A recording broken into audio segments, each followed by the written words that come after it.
and Vikrant.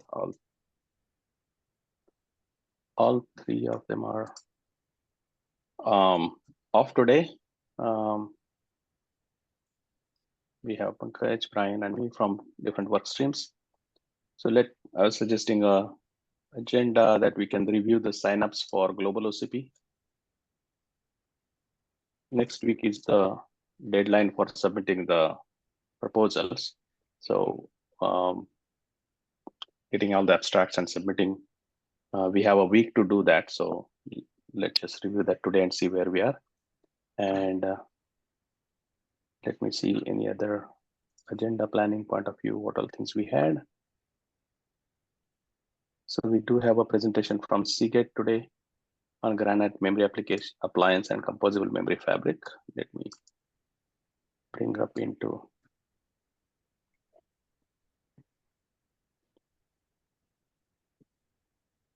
Is there any other agenda item that we wanted to bring up today?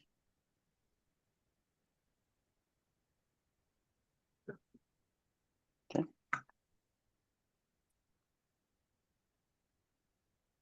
All right. Okay. In that case, let's just review the global OCP and innovation. I don't see any new signups for innovation. We have a little bit time there, so perhaps we can wait. But if you do have it, let me put this back, the link into the document, which I think I had already done it there for the previous one. Oh, we already have it there. Okay, so please, if you have any innovation village demos, add them into this document. And then for the OCP submissions, let me just quickly review. So right now for the AI and HPC systems and fabric, currently I was thinking on the panel with the 3 presentations and a discussion if we get time, like with the last time we had. If anybody else would like to join that panel to bring in the end user systems requirement, please do feel free to add to this here. Right now, we just continued with what we had last time. I think we had a VMware last time. I'm trying to remember. So please feel free to add if anybody wants to join there to bring in end user application requirements. On the composable workloads, Vikrant is not here, but I think he has 3 signups. I see 3 signups here. So once Vikrant is back next week, we can look at submission. Meanwhile, if since he has not proposed this as a panel, Jackrabbit or SK Hynix, if you have representatives today, feel free to submit as a separate topic. So if you would like to maybe put what would be the topic of the speech and short abstract, or you can directly submit it also under the server track. Do we have anybody from SK Hynix or Jackrabbit? Oh, hello, Manoj. This is Matthew. Yes, Matthew. Yeah. Okay. I'm gonna fill in the short abstract and submit the breakout session format in the OCP website, right? Yes, that would be okay. Great. Yeah. We are now talking about the collaboration with the Vikrant and McKay. So okay. We are now working together. Yeah. Okay, so you can submit it. Yeah, if you can submit that, that would be awesome. Yep. Anybody from Jackrabbit? It's like you send them today. Good morning. Hey, good morning. So if you would like to submit directly, that's fine to grant. This is grant, right? Yes. Okay. Yeah, I just want to make sure that we don't miss the timeline to next week. Okay. So we can right now, since it's not a panel, we can just keep that as a separate thing and have if you can just populate it here, and you can feel free to directly submit it to OCP under server track also. Manoj, Yeah. you keep bringing up next week as deadline when the June deadline 14th, is right? June 21st. Oh, shit. Yeah, Okay. next All right. week. We got Actually time. next week. I Yeah. suddenly feel like, you get up in a day and you realize that's a day off. I feel like that. I get another week. See, Okay. you All owe right. me I was getting lunch now. stressed I out. gave you 1 week. Oh, absolutely. I do. Absolutely. I do. Yeah. I don't know why I was thinking 14th though. My bad. My bad. You're right. Jan 21st. Okay. We got time. All right. No rush then, but let's still do it. Okay. DC memory fabric orchestration I once ready is off today. So we'll come back to that. All right, Pankaj, looks like you already have plan. Is this a plan that you have is for the panel, or are you going to have separate presentations? We are trying to figure out. We want to have a panel with Youngsu Ki and Poshik and the who are working on the DCI side to stay aligned with the FTS effort in this area, like Bijan suggested earlier. And we have had some really good academic presentations. So we will, if there is more, we will pick 1 or 2 participants from academia to add their perspective. Because in our area, the real SOCs with near memory compute are not mature. They're not in product form yet. So there is more finished work from academia that is presentation quality than industry work that is presentation quality. So we want to cover that without losing focus on industry work. So that's why I was thinking that if there is some really standout work, especially from universities in Korea, there have been some really good papers on near memory compute that we have had presenters from Korea in our work stream. We might invite one of the speakers like Professor Gwangsun Kim from Post and so on. But the more bigger thing is that we had a really good set of presentations from ARM to both the big CMS team and the work stream. So that is now part of the agenda. And then I will meet with Durgesh in his new role as MIPS CTO this weekend. So we are still trying to figure out a time. And then Altera and Picon have a topic as well that Reddy and Picon were discussing last time. I have not seen the abstract for that. I don't know if Picon is here today, but I just want to make sure that the work stream folks get a chance to look at what the topic will be. And then Manoj, we will surface to you the potential items. And depending on time available, you guys can tell us whether we need to combine or have separate presentations. Okay. Yeah, sounds good. And by the way, even if we submit as a separate presentations to start with, we can always later we may get an opportunity to combine them as a panel also, or to make sure that we can cover most of the people. But I think it's important to get out all the content and speakers out there and submitted as soon as within the timeline, basically. Yes, Manoj. And one more quick clarification. I have been working closely with Nilesh on talking with STXI and other people outside also. So I put in myself and Nilesh together because we ended up working closely on the white paper also. So he has not consented to this. This is just my assumption that this is how we'll be doing it. Yeah, that's fine. We just let it get confirmed soon and submitted once it is there. So Manoj, I have not submitted for Seagate yet, but the thought was we're going to need a couple presentations, one on the output of this meeting today. My hope is that we request a work stream or a sub-project for the memory appliance to be a future work stream or sub-project within CMS to draw more input and collaborative effort within OCP around optimization of the architecture and future enhancements that's done collaboratively under the OCP umbrella. So I'd like to have one presentation on similar to what we're going to do today, just to introduce the idea and gather more interest from the audience. And then the same thing on the CFM, our composable memory fabric contribution that is right now planned for open source of the architecture of the GUI and the CLI. So I think 2 sessions probably are warranted from Seagate. Okay, I think once we had a granite memory appliance and composable memory. I would keep the Granite code name internal. We're basically putting it as CMA.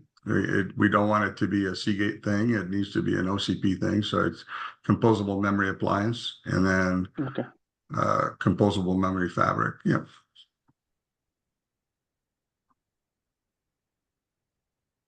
Okay.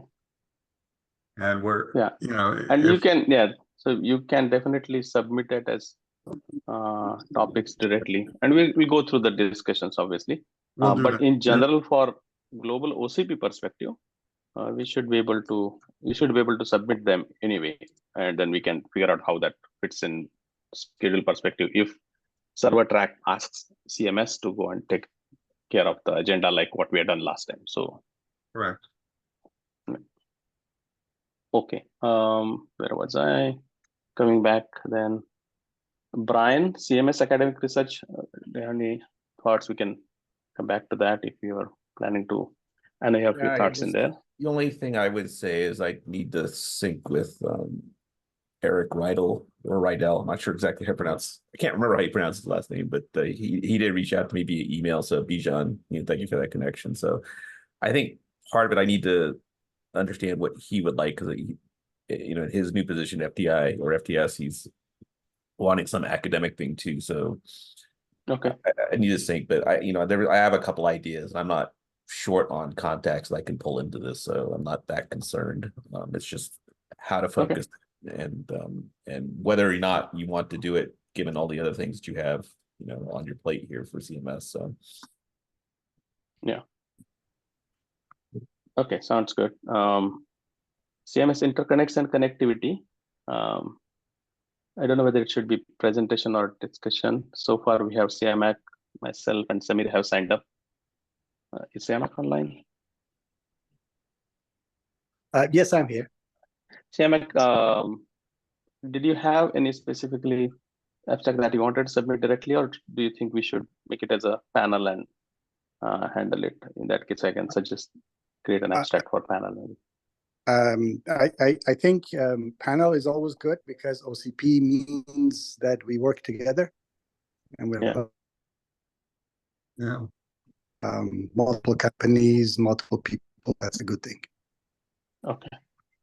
Okay, then maybe Siamak, you and I can work offline and pull in Samir also to create an abstract and submit. Part of that as well, if that's okay with you guys. Okay.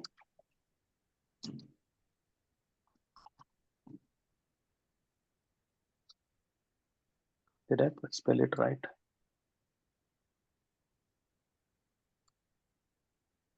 Yeah. Okay.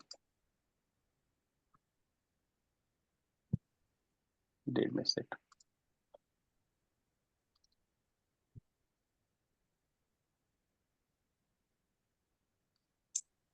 Okay.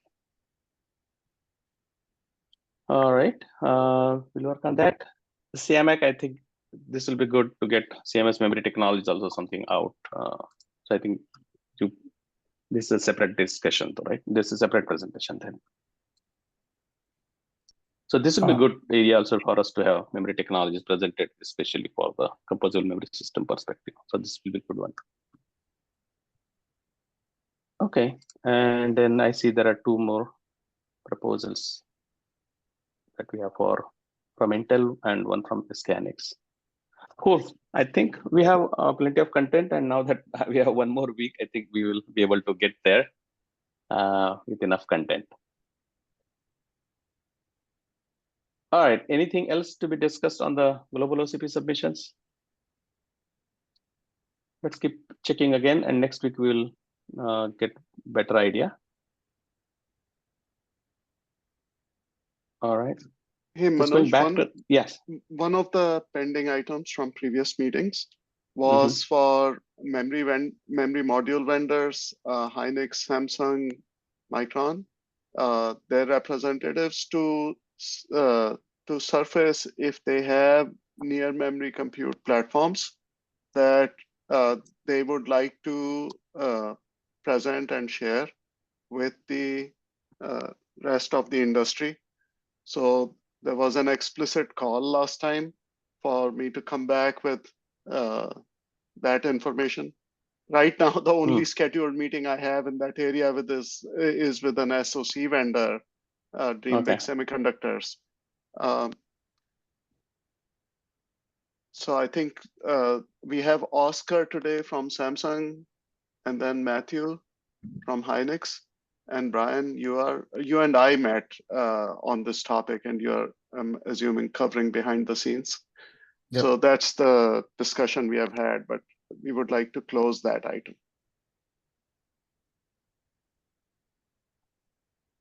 So you're asking whether there is something that we want to bring up for the global OCP from the Innovation Village perspective or a presentation? Yeah, mainly from Innovation Village perspective, because I think as an industry, we would like to, identify what are the platforms. So I had a brief meeting with Hoshik from SK Hynix, and at least Hoshik said that for some software work, they can make available their computational memory solution. I think it's called CMS in there. Yeah, right. That's correct. Yeah. So he said they could make that available for software work. I don't know if Samsung have any plan. And then Brian will get back to me about Micron.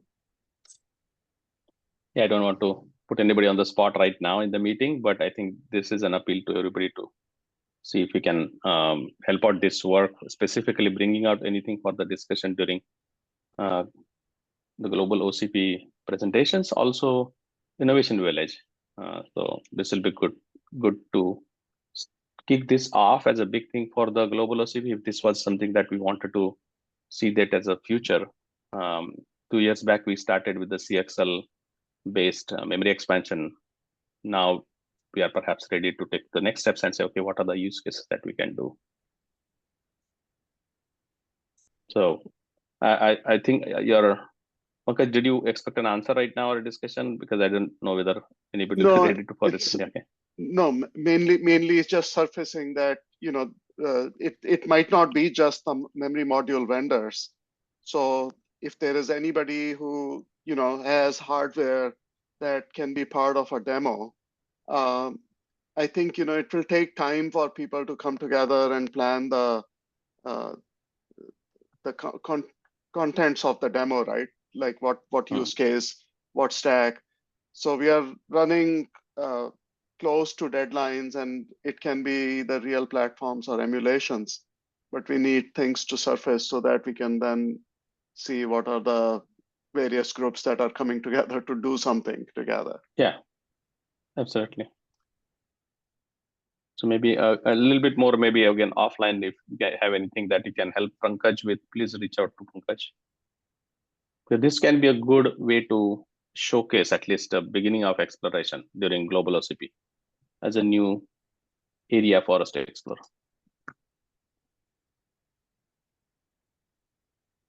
I'm just looking at, by the way, the upcoming agendas. Is there anything else that I have missed? Oh, so we had something from Micron, encourage performance analysis. I don't know what the comment I had taken down here. First week of June. Brian, do you remember anything? I don't remember this context. Yeah, I don't know where this comment came from. Appeal to the community. Oh, okay. Maybe this will tie up with some of the other discussions we are having for how to get the performance data out. Okay, but we don't have anything specific right now. All right. I think we have covered most of the things for today. Why don't we move to the second topic? We have Mohammed from Seagate who wants to present the memory appliance and composable memory fabric work that they are ready to open source. So Mohammed, would you like to, let me see if I need to, are you able to share your screen or I need to? It's not, let me see here. Cannot start sharing while other participants is sharing. So you need to stop I sharing. see. I need to stop sharing. Yes. All right. So Mohammed and Hongjan are going to present from Seagate. Let's get to that.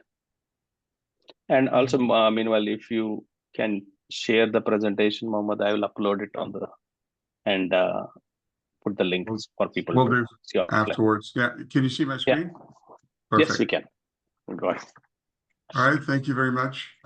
So today is kind of Seagate decided that we want to do a contribution at some point through a work stream or sub-project under the server project or the CMS.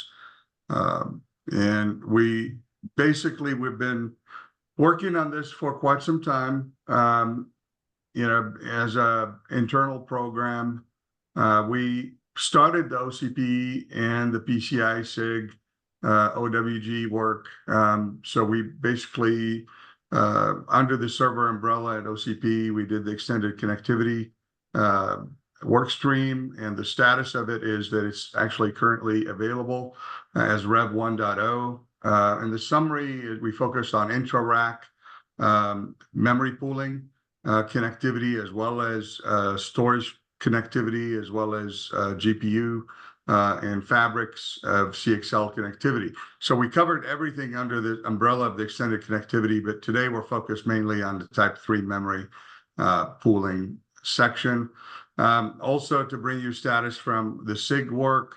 So we've been working with various industry leaders in terms of optimizing the overall concept of an optical PCI solution under the SIG OWG. And a group of us also defined and focused on the QSFP-DD pinout as an equivalent to CDFP functionality. And we would like to also start the by 16 OSFP-XD, given that those form factors are used you know, in the Ethernet world and in high volume production at this point. It makes sense to have a common socket that can support direct connectivity without any active components in a passive solution, and the same socket can support active electrical and active optical. So those solutions kind of would enable connectivity up to 3 meters within the rack and 7 meters across adjacent racks. So with that in mind, what we did this for is with the vision towards an appliance eventually that would enable us to have a 19-inch rack or 21-inch OCP rack appliance with multiple blades that connect in a mesh to multiple nodes. Now, our initial prototype was focused on the latency optimization of and the bandwidth optimization, solving the memory wall connectivity issues of the current CPUs. And we're, you know, we focused mainly on a single NUMA hop being around 200 nanosecond. And, you know, if we can be within a single to 2 NUMA hop, we felt that we can capture almost 80% of the cloud application solutions without changing those applications. So given the FPGA start work, we'll target 2 NUMA hop, and then later on when we go to ASIC technology, silicon technology will enable us for a single NUMA hop, and we can show you how we work towards that. So this is kind of the architecture. Initially, we went with a 3U or 3OU appliance that has mainly a passive backplane that connects power primarily, but it could also connect CXL and other high-speed connections to these blades. But the main connectivity of these blades is through external cables. Those cables could be direct cables to nodes, or could be also octopus type cables, or a multi-dongle, like a by 16 to 4x4 or something. So imagine a mesh connectivity that allows any-to-any connection from a hardware perspective, and let the composition of, you know, that is available to us under the Composable Fabric Manager software stack that will control the FPGA or the ASIC technology to decide which node sees which memory chunk or memory domain within the solution. Again, these two cables were in mind in terms of direct attach connectivity with copper or with optical. Right now, we're starting with copper. The form factor of this blade is arbitrary at this point. We had to start with something that fits 8 DIMMs, and you know, the ASIC that we were working on with 4 memory channels. We picked the Run BMC because we started at the time the Run BMC solution. We understand that this may have to morph into something with more security capabilities as the BMC security enhancements are there with different form factors. But it is Open BMC capable, so it basically lends itself to open working with the team. We also defined this retimer card as an initial way to get out of a node and out of the server with a retimer built into that card. The work was done with a QSFP-DD, dual QSFP-DD at this point, again, to support longer attached cables. Again, the starting point is DDR4 with 128 gigabyte DIMMs. We have to start somewhere to achieve about 8 terabyte per appliance right now, but this concept, we see line of sight to much larger capacities of memory as well with future technologies. Hey, Mohammed, Yes, go ahead. would you like to take questions? There are a couple of hands up. Oh, yeah, please. I haven't Okay. seen questions. If you That's can all right. I can ask there. point them out, that'd be great. There's somebody with the name Open Compute Server CMS, so I don't know who that is. That's me, Manoj. I don't Okay, know all why right. it's I don't know why it gave All right, that name. okay. So very quickly, I think you answered one of the questions with the retimer card, but I had 2 others. You went over quickly with your assumptions regarding how long is a NUMA hop, and your initial target is 2 NUMA hops. Did you say 200 nanoseconds or 300 there? The initial target here is, you know, we understand we want to be under 200 nanosecond in the long term, right? We do have line of sight towards that, but where we are today with FPGA technology is going to be, you know, closer to 400, and you'll see some of the details here as we go. Okay. The second question I had was about you mentioned the DIMMs, but you did not mention the CXL SoC. So what could you point to? Yeah, go ahead. What are you assuming there? So this is our own implementation of an FPGA at this point, and we do have also a vision of actually realizing an ASIC solution. Now we want to collaborate with the rest of the industry on this and see who else has plans to develop silicon. But you know, at this point, we have an FPGA solution with our own RTL, and then we do have line of sight towards ASIC as well for the future. Sorry, that's a Gen 2 by 8. What are the spec that you are assuming? Sorry, yeah. This is all Gen 5 right now with the FPGA by 16 connectivity. So the FPGA currently has achieved about 432 nanosecond latency with by 16 or by 8 Gen 5 connectivity. But it's limited to 2 ports right now. This is the kind of configuration: two hosts to 8 blades, or 2 hosts to 4 blades. I'll go through a lot of details here. Well, Thanks for one the quick clarification. comment. This is Adam from Samsung. So, you mentioned sideband and management. And so we have an open source library for, talking over SM bus, CXL commands, right? Like a kind of like a raw library. And so anyways, I'm going to just put it on the chat, but I would highly encourage you to leverage that and contribute. We've left some fabric management pieces out, but I think it would be good to unify along a standard library, very similar to NVMe EMI.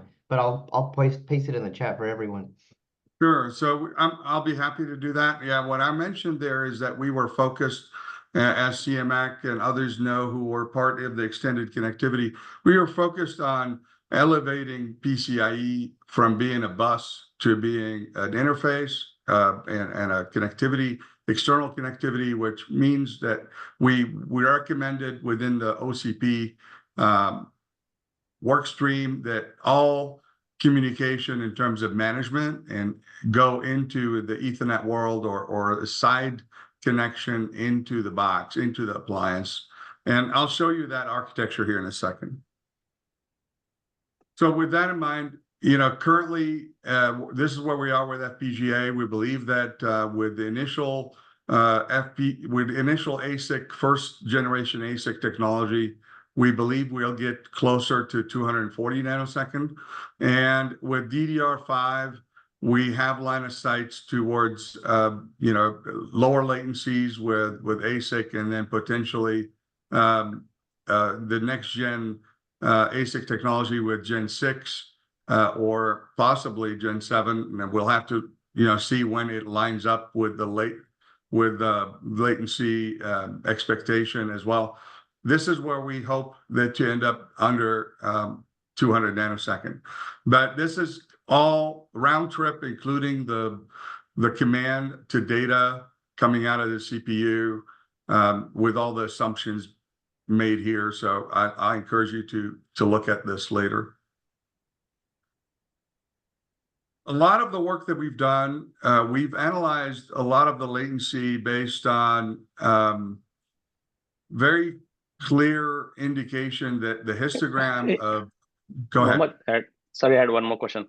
I'm trying to see how many DDR DIMMs you had mentioned there. 8 DIMMs.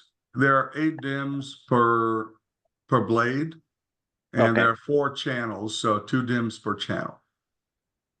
Okay, and how many such cards in the box? 8 cards. 8 cards. Okay, all right. Thanks. So 64 DIMMs currently. Again, this is a starting point, right? So we want to get input in terms of, is this too small of a number? Should we increase? Those, as a team, we'll optimize this. All right, thanks. So as we looked more at this, we do have at least line of sight towards closer to 400 nanosecond downstream. That is with the assumption that a lot of the latency histograms show tail latencies. And from my experience with applications, they seem to tolerate some tail latency without issues, as long as the average typical, and an average typical, i.e., the majority of the activity of the memory accesses are landing within a certain latency expectation. And there are some tail latencies due to, initially we were having some errors with the retimers, with connectivity, but then cleaned it up. But our expectation is that average typical is what we should go for in terms of round trip latency, not what currently gets reported as an average, just because I think about 5% of that would be noise to the application. Architecturally, the solution that we have currently has support for 2 hosts only, but architecturally we can support 8 or 16. At this point, we're not putting a limit. There's a crossbar architecture with some cache line buffering and an address decode and tracker in front of it. There are 4 memory controllers, and the current implementation initially, what we started with, everything was running with 1866 DDR4, and what we measured was around 483, and we're limited on the bandwidth as well. Later on, we enhanced the buffer size for more cache lines, enhanced the memory speed. We were able to get better memory timing closure, and we measured about 450 nanosecond and closer to 43 gigabyte per second per blade. Our measurements were made with MLC and our own MEM stress tester for bandwidth. A lot of this, we have videos of the various runs, etc. But this is kind of initial work that Hanjin and others have been working on in terms of validating some of the numbers and how many nodes we can keep busy. Do you have any LUTs left over on your FPGAs for other purposes? Currently we're about 50%, 50 to 55% full. Our goal is to look for a third. There on the FPGA, we should be able to get a third port. We're in the process of looking at that right now. Potentially 4 ports, maybe in line of sight, but we'll have to work as an industry to try to get to 4, because the current FPGA uses I'm not sure how much I can talk about it, but it does use some hard IP for chiplets for the front end. And the one that we started with is a 2 chiplet, and it's a medium grade. We should be able to get to 4 complete access ports, and that would enhance the number of ports pooled into the solution. The bottleneck is the back end, right? As we look at this, 4 DDR4 channels have limited abilities and max out at about 50 gigabyte per second with efficiency. So our goal, I think within this month, we should be able to close timing on a solution that gets us within 400 nanosecond average typical and 50 gigabyte per second bandwidth. And this kind of our set goal for June of this year. This is the topology right now that we started with, the first configuration with 4 retimer cards per node connected with 2x16. With the first generation CXL solution, it didn't support bifurcation, but then our next configuration will have bifurcation support, so you can actually connect to all 8 blades and fan out to 8 blades and 64 DIMMs with copper cables. This is kind of the initial appliance view. 2 nodes. These are 2 CXL capable nodes with 4 retimer cards each and connected to 4 blades. It's a config 1. And we ran some HPCG application to show the, up to 18 cores. These were low number core nodes, so we didn't have the high core node count yet in the testing. We're planning to continue the effort. We also did the initial test when we were running about 28 gigabyte per second. We need to redo this at 43 or at 50 whenever we're ready to get more bandwidth. And then we plan to do it with config 2, i.e. with 8 blades, so we can get the full closer to 400 gigabyte per second from additional bandwidth to 2 nodes, which will show the further disparity of breaking through the memory wall here instead of and we'll do it with the next gen solution from both vendors of CPUs. some kernel Adam- work was needed. Adam has a to question, I combine. think. Go Mohammed. ahead. Uh-huh. Yeah, so, I think Adam has a question. oh yeah, so yeah, the question I have is for that memory stress tool. I know it's a Seagate internal, but this is a great forum. I would like something like FIO for memory benchmarking. And I think that would be really nice. Like I'm not sure if this is the right tool, but at least in this forum, maybe we could kind of push for this, right? Something equivalent. Like FIO is very widely used in storage and used for benchmarking. And if we have something equivalent for memory testing, like an open source MLC, I think that would be very nice for comparing results. No, So absolutely. it's a- We like I said, we ran with MLC and with memstress. So we are using both, and we're Hanjin, if you want to add anything here. Yeah, we create this memstress to do bandwidth testing. Basically, we want to bypass the OS layer of memory management. We do every byte on the CXL device. So yeah, that's It's the main reason we want to customize the tool. We don't see anything similar on the market or open source yet. So we created it. This is actually a good time to also maybe, if you see this group actually published benchmarks recommendation, and MLC is one of them, like last year what we had demonstrated. Second one is based on the requirements from Meta. We have open source the cache bench, and that is just cache lib.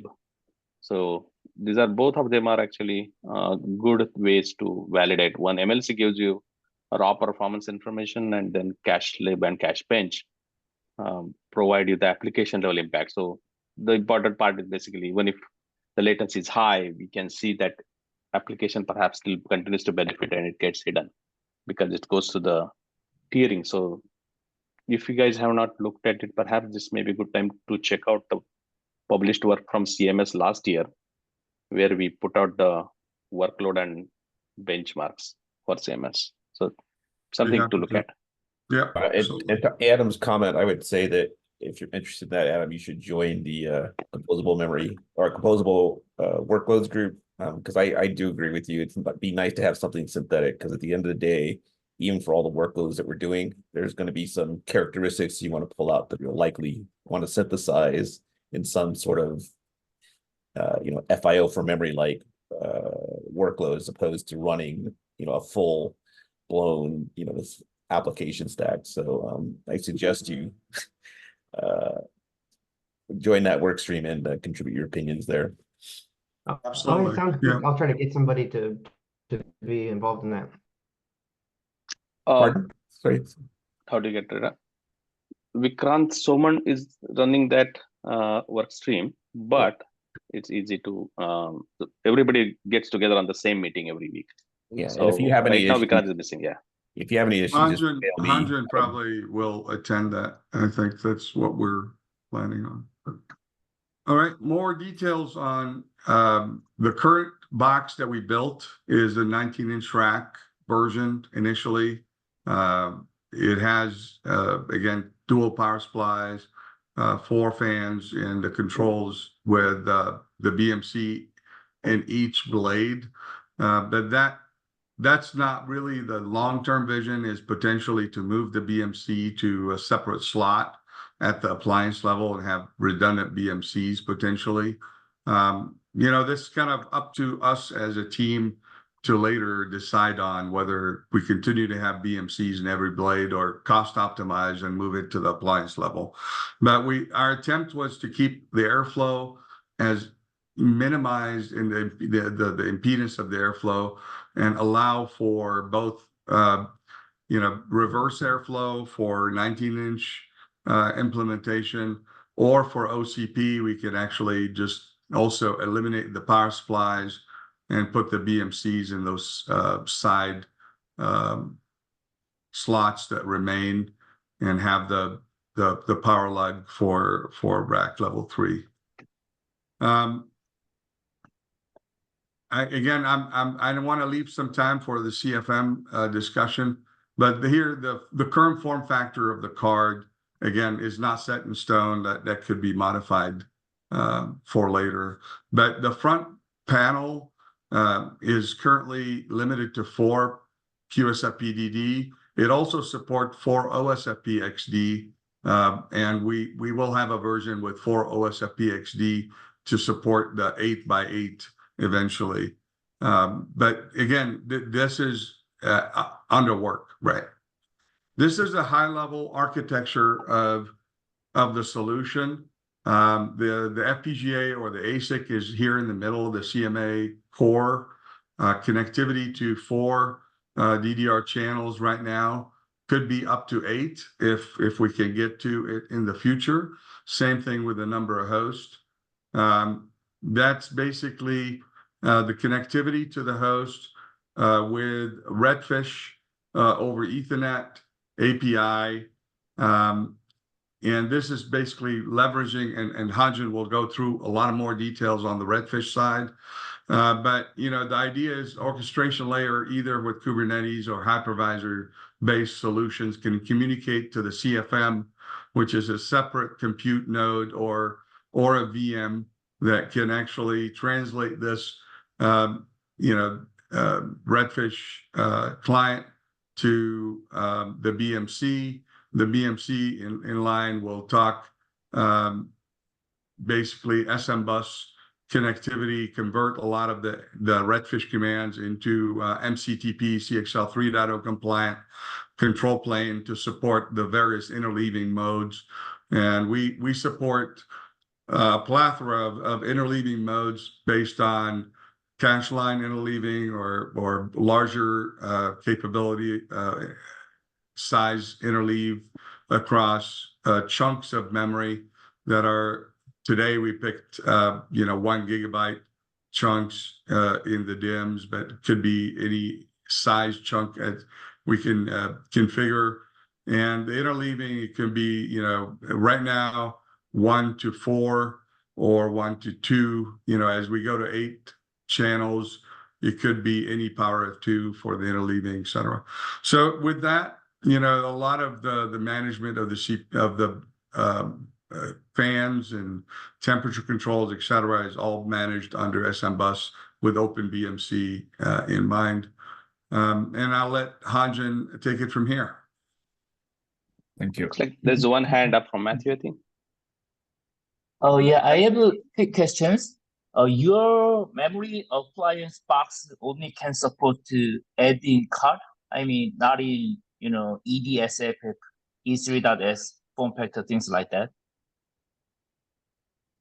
It's not EDSFF right now. We basically went with a simple orthogonal connector from Molex to keep the airflow the least possible impeded, because we wanted to get, with at least our suggestion initially, we wanted to get as much airflow with least fan obstruction. We didn't want to go with a vertical backplane. So this architecture was mainly geared towards enabling the most airflow possible with the least power utilized by the fans. Oh, I see. Oh, and also you mentioned CXL and optical protocols, both of them. So you mean that your memory appliance box can support 2 protocols, or you want to just highlight the future, optical interconnect possibility to overcome, PCIe bandwidth per range limitation?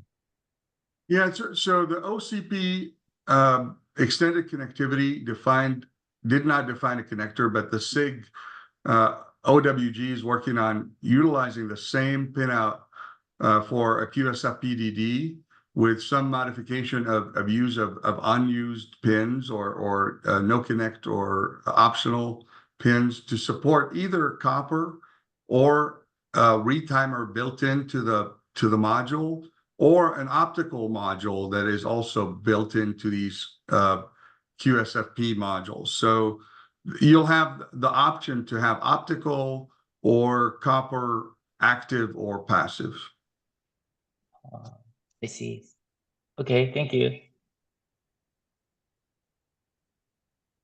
Okay. I'm going to quickly go through the design and the APIs or the features we have for the CFM software, which is designed for the memory appliance hardware, and we are going to open source it to support an open collaboration environment. And you will host a very flexible structure. So any company would like to do their own work, it will be very easy to add on top of it. So in this chart on the left, we need to install the software into a server and the CFM box. On the left side, we are doing an open API REST front end. It's very flexible. So currently we have defined two sets of front end. One is more based on the hardware topology, and the other one is the industrial standard Redfish API. And on the right side, the software talks to the memory appliance through a Redfish. There is a Redfish servers running on the BMC, so we have implemented a Redfish client. And we also implemented a Redfish service as a running service on the CXL host, which can provide the CXL device information back to the management software. So people can customize the backend, use it as a plugin, or change it for any device or any communication method for the device. So please go to next page. Here, just an explanation of the management model. So the BMC we have implemented talk to the. Sorry, Hongjian. Was that a Redfish client on the CXL Type 3 in the previous diagram? Yes, there is a no. That's a Redfish server. Oh, Redfish client on the server head. Okay. Yeah. Yes. Okay. Okay. Sorry.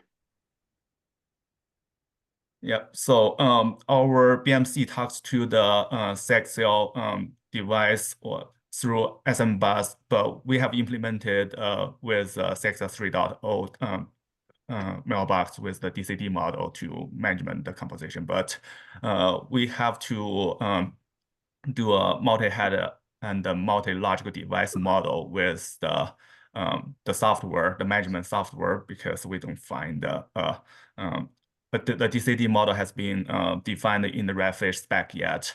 But anyway, that's still we can do all the functionalities with this multi-head, multi-logic device model in the CFM software. So it's just with static binding. So here is the APIs we have defined based on the hardware locality. So we have on the left side, we have the appliance and the blades, and we can see the ports. We can see the memory. We can do compose, post and delete to the memory to do compose and decompose. On the right side, we have the host, and we can see the ports, the memory device itself for the PCIe and CXL device information, and the memory, which is the memory available for use on the operation system. Next page, please. And here is the Redfish. We take a lot from the Redfish specification already defined for the CXL device and abstracted into this chart. On the left side, the chassis will show the CXL host servers information. On the right side, will show the appliance and the blades information. And in the middle, we map the composition related functionality into the fabric. So this is what we have defined for the Redfish API. And here is just a list for the most frequently used APIs and showing like the equivalent functions between our customized CFM APIs and the Redfish APIs. Both sets of APIs are provided on our software. And here are some add-on tools we think about, because those APIs are more like defined for machines to automate the workload. And here we define some add-on tools for human interactions, for like manually configure the memory. So we have a web UI and a command line tool. Both are part of the CFM software we are going to open source. And that API was over MCTP, right? Not exactly. MCTP is what we use between the BMC and the CXL core, the CXL part of the device. API is exposed from the server to the orchestration to software. The rest of the world. I see. So okay. it's all Ethernet plug to each blade. You have an Ethernet plug today. Eventually, you'll go to an appliance level. Ethernet plug that would be connected to the CFM. Yeah, got it. Thank you. Okay, that's all I'm going to present. If you have any questions, feel free to let me know. This is good. One thing I can say is also Reddy is not here today. Reddy runs a work stream called DC Memory Fabric Orchestration. This will be a good discussion to be had in that work stream also. So I see at least so first of all, thanks for bringing this. This is, I think, the first time we have had a full appliance being brought forward into the forum. We have had a lot of good discussions. So if I'm not mistaken, I think this is the first time we have an actual physical implementation being brought forward. So thank you very much, and we are excited to see this. Also looks like it has a lot of work put behind the fabric orchestration. So and there is a performance data that you're presenting, and I think this will be good. Just as a feedback, there has been a lot of discussion and how do you say explorations in the space of benchmarks, workload specification, as well as work to be done from orchestration perspective that Reddy has been working on. There is some structural proposals that have been put together. It would be good to have that discussion once Reddy is back next week. Maybe we can have more discussions in that space and figure out what exactly the intersection is and how this can contribute and make sure that we have the full rich functionality being developed. Our hope is that we would start, providing access to people who are working on orchestration, connectivity, et cetera, and either with appliances being in our labs or in their lab. We have some sample units that would be available for potential work that could be used for orchestration testing. Yeah, that's I think is very good because you already have MLC data. And I can point also to more. If you take a CMS wiki, take a look at it. There are actually papers, few documents that we published, white papers that we published last year. One of them was related to the workloads and benchmarks. So I would recommend you to take a quick look at it because it has configuration and a benchmark specifically for cache bench, which is very, very relevant. That makes it easy for somebody who is making the caching implementation, like for example, Meta. It's easy for us to actually internalize information with the benchmark because it's stuff that we do internally anyway. But that's something that we can talk offline for, or maybe follow up more on that one. Great. But at least you can forward me or Hanjan in terms of recommendations on work streams or projects that you would like us to link in. As well, that there point out here, there's quite a bit of work on Kubernetes work, for example, that we started with. As you well know, CSI exists today, but at the file system level, we need something for memory. And CMI was something that we came up with as a concept, and we realized that it's going to take a community to be able to start realizing something like CMI, for example. Yes, no, that totally makes sense. I know there's a good discussion that has been happening there. I think there was a couple of pointers posted. What I'll do is actually I'll send you also the meeting minutes in which I'll capture the names of the people to be connected with. Specifically with Reddy for fabric orchestration, with Vikrant for composable workloads. He also would be able to connect you with the work for the Kubernetes in general for the orchestration perspective, and then the benchmarks and the workloads for that. So this is something that is very exciting. I hope actually also we'll be able to see this into the innovation village in the global OCP, and I'm excited about that. I know we are over time, but I want to just quickly take a check if anybody had any specific question for Mohammad and Hangchan. Manoj, I have a quick question about bandwidth targets. So current bandwidth target was kind of small for that number of DIMMs, even with DDR4 1600. Could they clarify, for example, what are the DDR4 bandwidths in the current setup? And then long term with the upgrade of FPGA, what are the possible bandwidths they could support at appliance level? Sure. So basically, currently, and let me go back in here to give you an idea what's going on. So with 4 memory channels, the theoretical limits of these channels is about 65 gigabyte per second. When you are doing interleaving to 4 channels, you're maxed out at, you know, with about 50 gigabytes. So we're memory bound at this point. Yeah, if we can go to 3200, or if we had the ability, right, to, you know, there's a balance between single DIMM per channel versus dual DIMM per channel.